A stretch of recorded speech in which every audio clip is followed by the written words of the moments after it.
L'art est synonyme de partage et permet de créer des moments de convivialité. C'est pourquoi le village d'art accompagne le marché aux fleurs, proposant différents stands et ateliers pour sensibiliser chacun à la création. Aujourd'hui, c'est la 3e édition du village d'art de Creative Art. Donc on a fait un stand d'exposition, on a fait également un stand où il y a de la démo de peinture et d'aquarelle.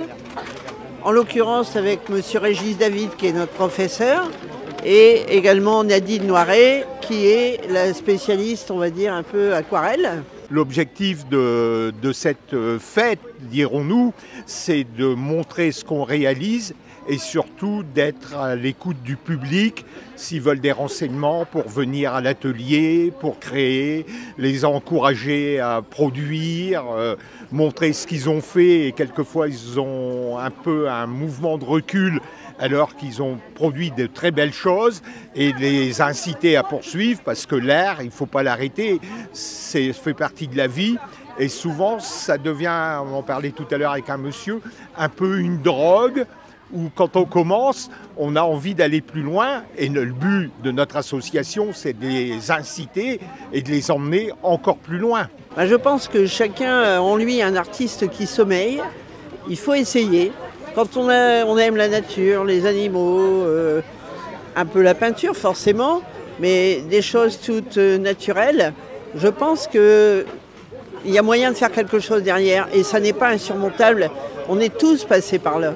La nature est une source d'inspiration qui se mêle à l'art. La 40e édition du marché aux fleurs a rempli de couleurs le parc des Champs-Élysées, avec toujours autant de succès et attirant l'attention des participants aux ateliers. Nous habitons toutes les deux à Saint-Quentin, donc nous venons régulièrement au marché aux fleurs. Ce qui nous a interpellés dans cet atelier, c'est surtout le 8 mai. 8 mai 45, c'était important, donc il y a quelques jours. Donc on s'est dit, bleu, blanc, rouge, on va faire un petit clin d'œil.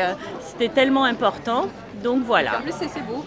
En plus c'est joli et facile à faire. Nous venons d'arriver, donc c'est le premier atelier, donc, mais c'est très bien. Il y a environ 10 ateliers de stands de jeux, etc. pour enfants, la pêche au cadeau, de l'argile, le stand du 8 mai, le stand pour les cartes de la fête des mamans, et éventuellement des papas. Enfin voilà, il y a beaucoup de choses. 45 exposants également qu'on remercie d'être venus. En finale, on est super contents parce que c'est toujours une réussite. On espère faire une 4e édition. Entre art et nature, le parc des Champs-Élysées regroupe à chaque édition des curieux et des passionnés. De quoi en apprendre plus sur la création et sur les plantes qui nous entourent.